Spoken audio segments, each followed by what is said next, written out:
নমস্কার, Rishibani institute of Vedic অ্যাস্ট্রোলজির পক্ষ থেকে স্বাগত জানাই আজকের জ্যোতিষ আলোচনায়। আমি শান্তনু আপনাদের সঙ্গে। আলোচ্য বিষয় বিশুদ্ধ জ্যোতিষ। আলোচনা করব আমরা মাঙ্গলিক যোগ সম্পর্কে। এই সিরিজে আমরা 12টি রাশি এবং তাদের জন্য মাঙ্গলিক যোগের প্রভাব কতটা মারাত্মক, কতটা বিপজ্জনক এই বিষয় নিয়ে আলোচনা করে চলেছি। এই পর্যায়ের আমাদের এটি তৃতীয় দিনের আলোচনা। আলোচ্য রাশিটি হলো মিথুন রাশি, কালপুরুষের তৃতীয় রাশি, বুধের দ্বারা প্রভাবিত এই রাশি এবং যার জন্য মঙ্গল বেশ অশুভ গ্রহ, ষষ্ঠপতি, একাদশপতি, উপচয় স্থানাধিপতি। পরিশ্রম করলে ফল দেবে এই মঙ্গল, কিন্তু সুখের ক্ষেত্রে বাধা সৃষ্টি করতে চেষ্টা করবে এই মঙ্গল। সপ্তমের দ্বাদশপতি হওয়ার কারণে বিবাহ, বৈবাহিক সম্পর্ক ইত্যাদির ক্ষেত্রে মঙ্গল কিন্তু ডিনায়াল প্ল্যানেট হিসেবে কাজ করবে, অর্থাৎ নকারাত্মক প্ল্যানেট হিসেবে কাজ করবে মঙ্গল। সুতরাং মিথুন রাশির ক্ষেত্রে মাঙ্গলিক দোষকে কিন্তু বেশ ভাবনা চিন্তা করে দেখে নিতে হবে। প্রথমে একটি প্রশ্ন আসবে, এই যোগ বা দোষ যাই হোক না কেন, একদিকে মাঙ্গলিক, অন্যদিকে যোগ দোষ, এই ব্যাপারটা ঠিক মেনে নেওয়াটা কেমন যেন কঠিন। তাই একে আমরা ভৌম দোষ বলতে পারি, কুজা দোষ বলতে পারি।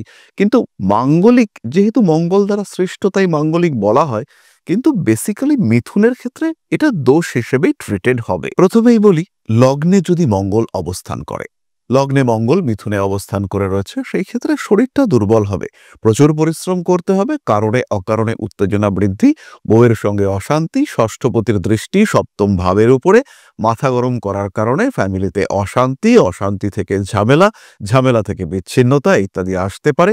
এবং তার সঙ্গে সঙ্গে পারিপার্শ্বিক কিছু মানুষজন থাকবেই যারা কন্টিনিউয়াসলি আপনাকে পোক করবে, আপনাকে ডিস্টার্ব করবে, আপনাকে হ্যারাস করবার চেষ্টা করবে, আপনার জীবনে সমস্যা বাড়িয়ে তুলবার চেষ্টা করবে। এরপরে আমরা চলে আসব যদি চতুর্থে মঙ্গল অবস্থান করে, কন্যা রাশিতে মঙ্গল। কন্যা রাশিতে মঙ্গল কিন্তু ভীষণ আনস্টেবল কন্ডিশনে অবস্থান করে। মঙ্গল অস্থির কন্যায়, মঙ্গল কিন্তু এখানে অনেক বেশি নির্দয়। সুখ, শান্তি, প্রাপ্তি ইত্যাদি নষ্টের ক্ষেত্রে মঙ্গলের ভূমিকা অনেক বেশি। তাই চতুর্থে মঙ্গল, এটা হয়তো জমি জায়গা দেবে, জমি জায়গা বাড়ি ইত্যাদি করবার কারণে প্রচুর লোন করিয়ে দেবে, লোনের কারণে, লোন থেকে মুক্ত হওয়ার কারণে কিছু আইনি সমস্যা সেটাও আসতে পারে, ঋণ প্রাপ্তির ক্ষেত্রে আইনি জটিলতা, বাড়ি হচ্ছে না, এই সমস্ত আসতে পারে। এবং এর কারণে সাংসারিক জীবন ভীষণভাবে বাধাপ্রাপ্ত, দ্বিধাগ্রস্ত হয়ে পড়তে পারে।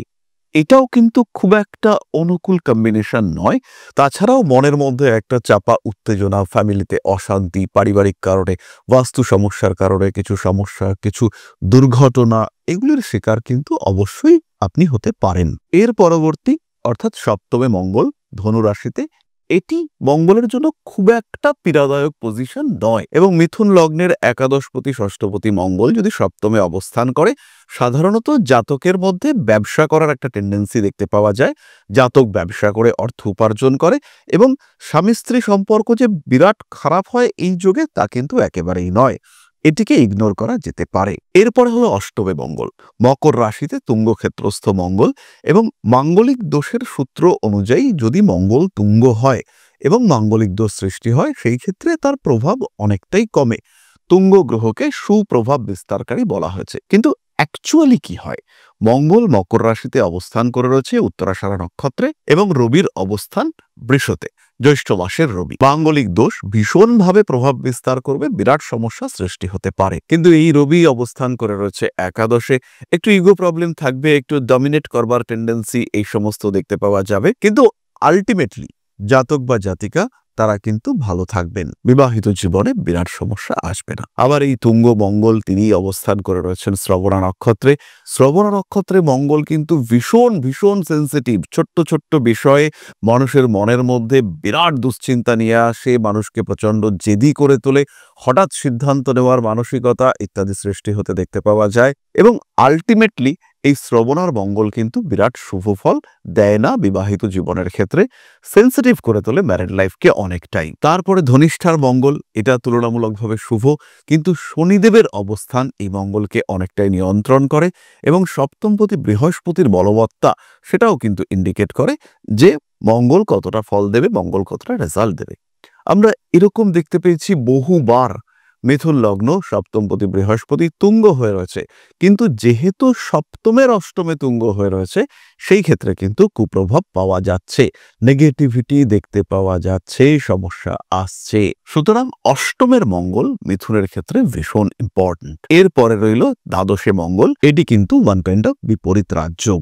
এখানে ষষ্ঠপতি দ্বাদশে অবস্থান করবার কারণে বিপরীত রাজযোগ হয়েছে, এবং আমরা সকলেই কম বেশি জানি যে বিপরীত রাজযোগ বিবাহের পরে অ্যাক্টিভেটেড হতে বেশি দেখতে পাওয়া যায়। মঙ্গলের তেজ, মঙ্গলের জেদ, মঙ্গলের পরিশ্রম করবার ক্ষমতা, তার শক্তি, তার বলবত্তা, তার হিউজ এনার্জি, এগুলো দ্বাদশভাবে একটু আনকন্ট্রোলড স্টেটে থাকে। কিন্তু তা সত্ত্বেও বিপরীত রাজযোগ এটা বিবাহের পরে এফেক্টিভ হয়, কিন্তু বিবাহের পরবর্তী পর্যায়ে অর্থ উপার্জনের জন্য প্রচুর পরিশ্রম করতে হয়, প্রচুর স্ট্রাগল করতে হয়, এবং এর কারণে বিবাহিত জীবনের শান্তি, স্বস্তি ইত্যাদি অনেকটা ব্যাহত হতে দেখতে পাওয়া যায়। আর বিবাহ পরবর্তী প্রেম, তার রোমান্টিকতা, সেটাও কিন্তু কিছুটা নষ্ট হতে দেখতে পাওয়া যায়। সুতরাং দ্বাদশ ভাবস্থ মঙ্গল এটা মারাত্মক না হলেও যথেষ্টই চিন্তার বিষয় বিবাহিত জীবনের ক্ষেত্রে। তাহলে মিথুন লগ্ন বা রাশির জাতক বা জাতিকা মাঙ্গলিক দোষের প্রভাব কতটা পেতে পারেন, কি হতে পারে তাদের জীবনে, এই সম্পর্কিত একটা সাধারণ ধারণা আমরা প্রাপ্ত হলাম। খেয়াল রাখতে হবে এই মঙ্গল আদৌ কতটা হার্মফুল, কতটা ক্ষতি করতে পারে আপনার জীবনে। সত্যি সত্যিই কি মঙ্গল ঘাতক, নাকি আমরা শুধু শুধু বৃথাই ভয় পাচ্ছি? এই উপলব্ধির জন্য আপনাকে নিজের ছক ভালো করে দেখতে হবে। যদি আপনার পক্ষে দেখা কঠিন হয়ে থাকে, সেই ক্ষেত্রে অবশ্যই আপনি কোনো জ্যোতিষ বিশারদের পরামর্শ গ্রহণ করতে পারেন। এরপরে আমরা চলে আসব সহজ প্রতিকার পদ্ধতি। মাঙ্গলিক দোষ বা যোগ প্রতিকারের বহু পদ্ধতি রয়েছে। কেবলমাত্র হনুমান চালিসা পাঠ, সেটাও মাঙ্গলিক যোগের প্রতিকার করাতে পারে। শুধুমাত্র তিল দান, সেটিও মাঙ্গলিক দোষের প্রতিকার করতে পারে। বগলামুখী স্তোত্র পাঠ করা যেতে পারে, তিনমুখী রুদ্রাক্ষের ধারণ করা যেতে পারে, রক্তপ্রবাল ধারণ করা যেতে পারে, একটি পাঁচমুখী রুদ্রাক্ষের মালার সঙ্গে সাতমুখী রুদ্রাক্ষ সংযুক্ত করে বহু সময় মাঙ্গলিক যোগের প্রতিকার করা সম্ভব। এগুলি ছাড়াও শাস্ত্রীয় মতে কুম্ভ বিবাহ দেওয়া যেতে পারে। তাছাড়াও তন্ত্রমতে আরও বেশ কিছু উপায় রয়েছে। সুতরাং মাঙ্গলিক যোগের খণ্ডন এটি করা যেতে পারে। তাই যদি আপনার কুণ্ডলিতে মাঙ্গলিক যোগ থাকে, নিশ্চিন্ত থাকুন। মাঙ্গলিক দোষ সবসময় যে অশুভ তা একেবারেই নয়। মাঙ্গলিক যোগের কারণে জাতক বা জাতিকার জীবনে উন্নতির পথ প্রশস্ত হতেই পারে। যেমন মিথুন লগ্নের ক্ষেত্রে ষষ্ঠপতি মঙ্গল যদি চতুর্থে অবস্থান করে, তার দৃষ্টি পড়বে দশম এবং একাদশ ভাবে। সেই ক্ষেত্রে জাতকের বাড়ির কাছাকাছি চাকুরি প্রাপ্তি, চাকুরির মাধ্যমে অর্থ উপার্জন, সেই অর্থে নিজের এবং পরিবারের ভরণ পোষণ করার ক্ষমতা বৃদ্ধি ইত্যাদি সৃষ্টি হতে চলেছে। সুতরাং মাঙ্গলিক মানেই ঘাতক নয়, মাঙ্গলিক মানেই ক্ষতিকারক নয়। এটি একটি যোগ, অন্যান্য যোগের মতোই এটি ফলদায়ী, কিছু ক্ষেত্রে পজিটিভ, কিছু ক্ষেত্রে নেগেটিভ। তাহলে মাঙ্গলিক সম্পর্কে দুশ্চিন্তার আর কোনো কারণ থাকছে না। এরপরে আমরা চলে আসব আলোচনার দ্বিতীয় পর্যায়ে। তবে তার আগে ছোট্ট একটি মানবিক আবেদন আপনাদের কাছে। আশা করি পরম পিতার আশীর্বাদে সবাই খুব ভালো আছেন। জীবনে চলার পথে বিভিন্ন সময় বিভিন্ন ক্ষেত্রে আমরা প্রত্যেকেই কিছু না কিছু জনহিতকর কার্য করে থাকি। রাস্তায় যদি একজন মানুষ এসে আমাদের কাছে সাহায্য চায়, আমরা যতটুকু সম্ভব তাকে সাহায্য করবার চেষ্টা করি। কখনো কিছু অর্থের বিনিময়ে, কখনো তাকে কিছু খাদ্য সামগ্রী কিনে দিয়ে, কখনো গাছের জল দিয়ে, কখনো পাড়ার রাস্তার কুকুরটিকে খেতে দিয়ে আমরা সমাজের উন্নতি করবার চেষ্টা করি। আমরা সমাজের প্রতি আমাদের সামাজিক দায়বদ্ধতা পালন করবার চেষ্টা করি। কারণ প্রত্যেকেই আমরা মানুষ, প্রত্যেকের মধ্যেই রয়েছে মনুষ্যত্ব, প্রত্যেকেই আমরা অপরকে সাহায্য করবার জন্য অল্প বিস্তর দায়বদ্ধ। এই ভাবনা নিয়েই অধ্যাত্ম, সেবা এবং প্রকৃতি পূজনের ব্রতী হয়েছে আমরা। আপনাদের সহযোগিতায় গঠন হয়েছে পরম ব্রহ্ম মিলন মঠ ও সেবাশ্রম। দীর্ঘদিন ধরেই, প্রায় বিগত 3 বছর ধরে বিভিন্ন সময়ে, বিভিন্ন অবস্থায়, বিভিন্ন পরিস্থিতিতে মানুষের পাশে গিয়ে আমরা দাঁড়িয়েছি। মানুষের পাশে যতটা সম্ভব সাহায্য করবার চেষ্টা আমরা করেছি আমাদের ক্ষুদ্র সামর্থ্যে। বারংবার আমরা পেয়েছি আপনাদের সাহচর্য, বারংবার আপনারা বাড়িয়ে দিয়েছেন আপনাদের সহযোগিতার হাত। তাই আরও একবার আপনাদের সামনে আজ আমি আবার এসেছি পরবর্তী কর্মসূচিকে বাস্তবায়িত করবার জন্য। বিগত দিনগুলিতে বিভিন্ন সময় আমরা বিভিন্ন ক্ষেত্রে ডোনেশন কর্মসূচি করেছি। আমরা শীতকালে কম্বল বিতরণ করেছি, মোজা চটি বিতরণ করেছি, মশারি বিতরণ করেছি ডেঙ্গুর সময়, করোনার সময় খাদ্য সামগ্রী বিতরণ করেছি আমরা। তার সঙ্গে সঙ্গে ছোট ছোট শিশুদের পড়াশুনো এগিয়ে যাওয়ার জন্য সারা বছরের সমস্ত শিক্ষা উপকরণ আমরা বিতরণ করেছি। তাদের সঙ্গে আমরা সময় কাটিয়েছি। এদের শিক্ষার ক্ষেত্রে যাতে ডেভেলপমেন্ট হয় তাই বেশ কিছু এলাকায় আমরা সম্পূর্ণ বিনামূল্য কোচিং সেন্টার পরিচালনা করছি এবং বিশেষ বিষয়টি হলো যে প্রত্যেকটি ক্ষেত্রেই আপনারা কিন্তু প্রত্যক্ষ বা পরোক্ষভাবে আমাদের সঙ্গে আছেন।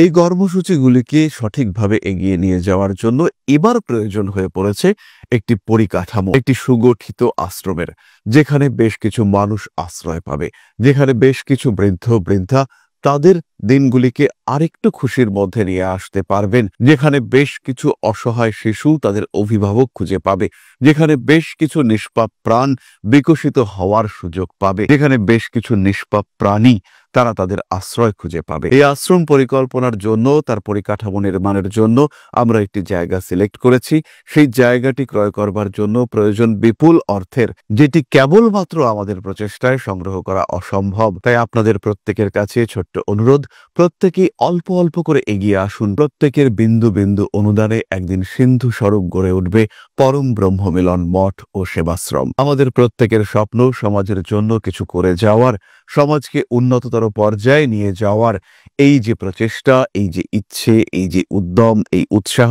বাস্তবায়িত হবে আপনাদের সহযোগিতার মাধ্যমে। তাই আপনাদের প্রত্যেকের কাছে স্বনির্বন্ধ অনুরোধ, যতটুকু সম্ভব, যতটুকু সামর্থ্য, হতেই পারে অতি ক্ষুদ্র সেই সামর্থ্য, কিন্তু এসে পাশে দাঁড়ান।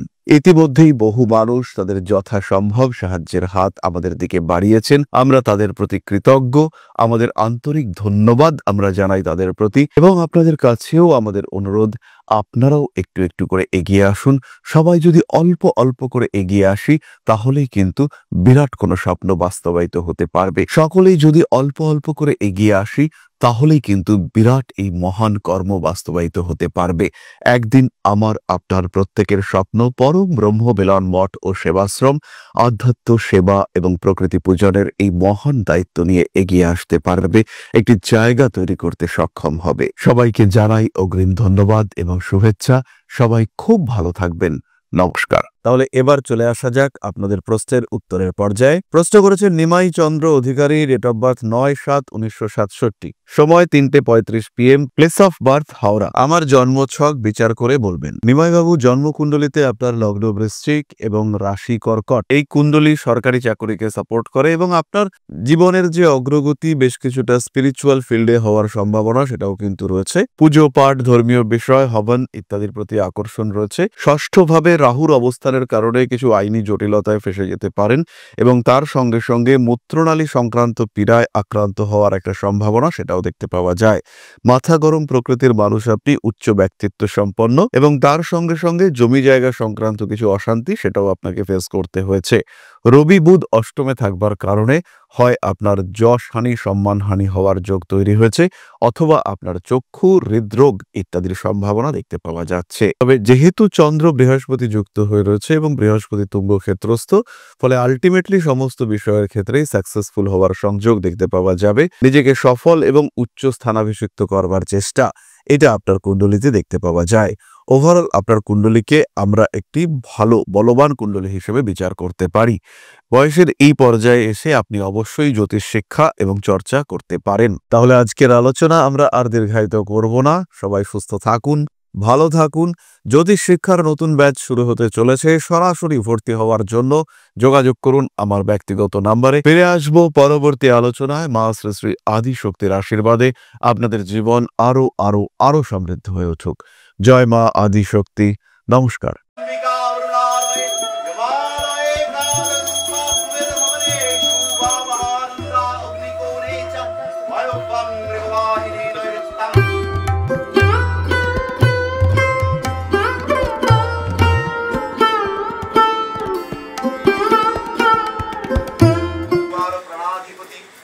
दक्षिणा कालिका परिषदाय स्वाहा।